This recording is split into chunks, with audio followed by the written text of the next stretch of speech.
Alright, how's everyone doing? Just finished a hard day at work as usual. About to make some food. Today we're gonna make some pasta with some beef. Gotta, hit the carbs, hit the protein, everything that you need.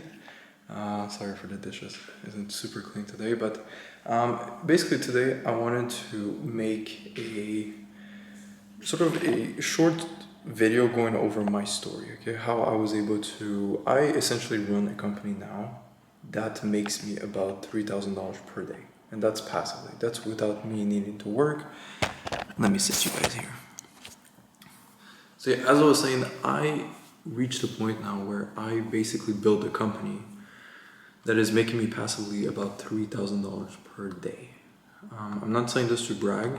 This is more so just to show you guys what's possible. I've been at this for a little over a year. So I started my business officially in November. That's when I really took things seriously. Like, yes, I've been trying before, but that's when I started making money and actually progress. Instead of watching countless YouTube videos and sort of hoping that one day I'd make money, I actually took action and did something different. So essentially, the lesson I want to share is that it's not that difficult to outsource yourself from a company.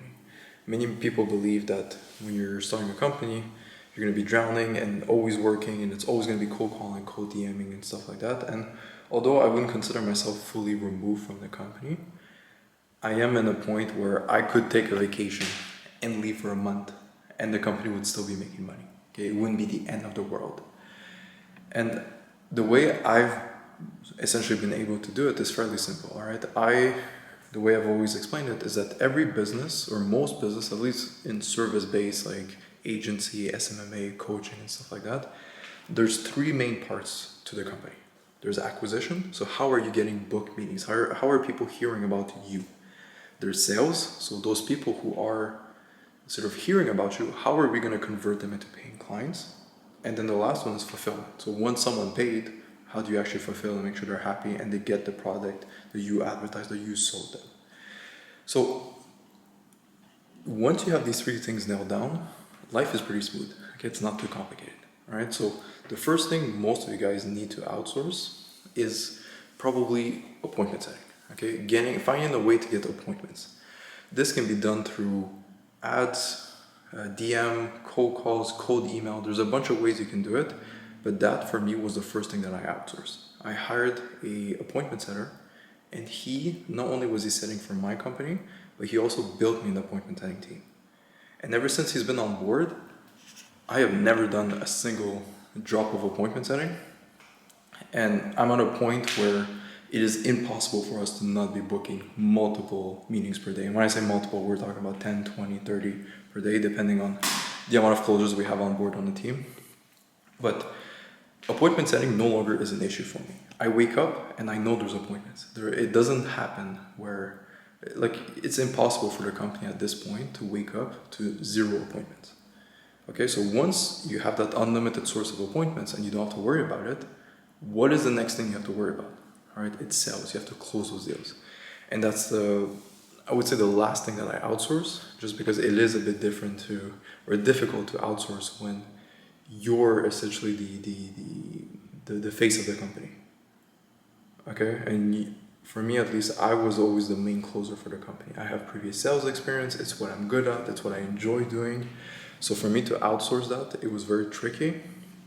But once I did, I essentially was not part of the acquisition aspect. So people would book meetings for me, and then afterwards I would have someone close those deals for me. Okay, so appointments are getting booked. Someone's in there closing those deals for me. Okay?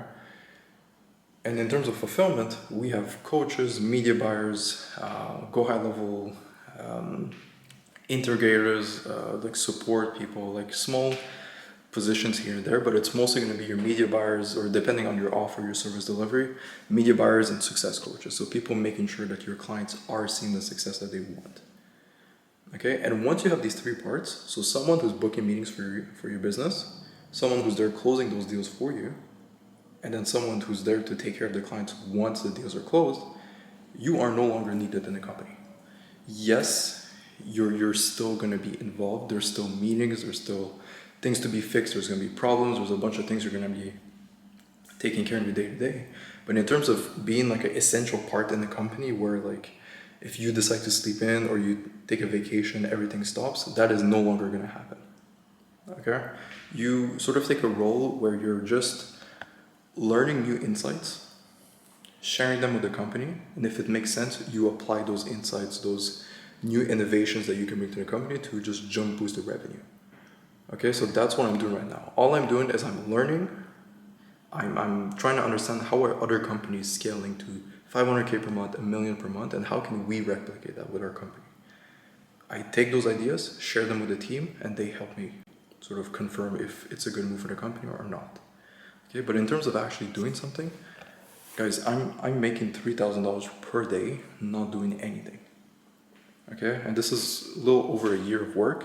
So it just shows you that if you actually, stop watching these crazy YouTube videos, people who, my special script that allowed me to make this much money, all these things, and you actually just put your head down and you test and you try and you see what works best for you. And instead of trying to find a magical script, just create your own script. Okay, work on what you think is best. And I'm telling you, if you give it enough time, things will they will work out.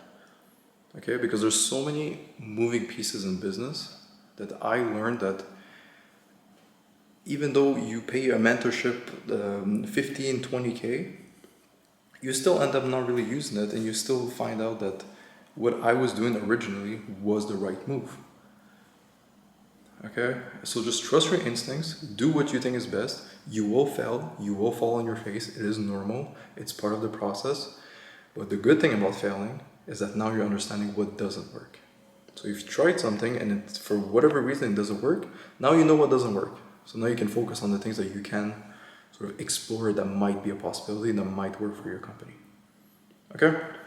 So put your head down, get to work. It's not super difficult to remove yourself from the day-to-day operations and do the boring things. All you need is 3 key aspects to outsource. Acquisition, get a shit ton of meetings into your calendar without you needing to be involved. Someone to close those meetings, and then someone to fulfill for the client that converted into customers to your company. All right, so I hope this is useful. Let me know, guys, if ever you have any questions. As usual, send me a message on Instagram. I'm very active on there. So if you want to get my insights, answers, questions answered from me, send me a message. I'll get back to you. Otherwise, best of luck. Let's get to work. Peace.